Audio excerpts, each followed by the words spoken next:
सबको जय मसीह की। मैं खुदा का एक बार फिर शुक्रगुजार करती हूँ कि एक बार फिर मुझे उसके कलाम से आप सभी के बीच एक आशीष वचन रखने को मिला है।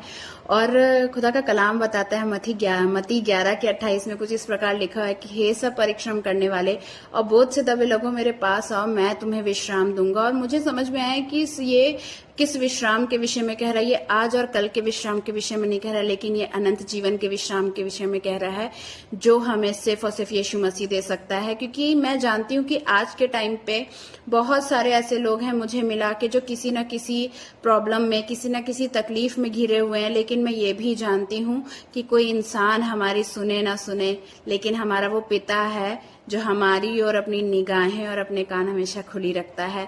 और वो चाहता है कि हम अपनी तकलीफ, अपनी चीजें उसके सामने रख सकें। आज चाहे आपके खिलाफ कोई भी खड़ा हो, आपके चाहे कोई कितने भी अगेंस्ट हो, आपके खिलाफ कुछ भी कह रहा हो, लेकिन मैं ये जानती हूँ कि जब खुदा का अनुग्रह हम पे होता है तो लोग देखने पाते हैं। क्योंकि उसका कलाम ये भी बताता है कि वो राजा के मन को नालियों के मांदे मोड़ता है।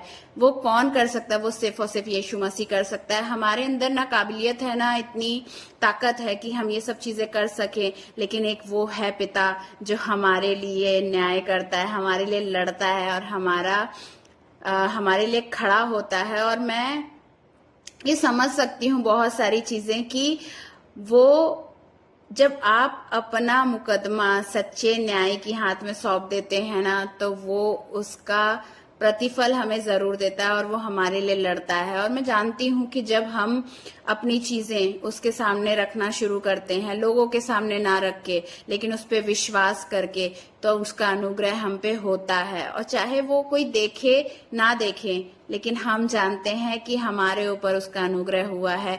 और हमारे ऊपर अनुग्रह सिर्फ आज नहीं, लेकिन अनंत जीवन तक उसका अनुग्रह हम पे होगा। पर काम हमें क्या करना है कि जब उसका अनुग्रह हम पे हो, तो हम उसको धन्यवाद करना ना भूलें कि उसने हमारे ऊपर अपनी दया की दृष्टि की है। आप सभी को इस वचन से आशीष मिले। आप सभी को जय मसीह की। Praise the Lord.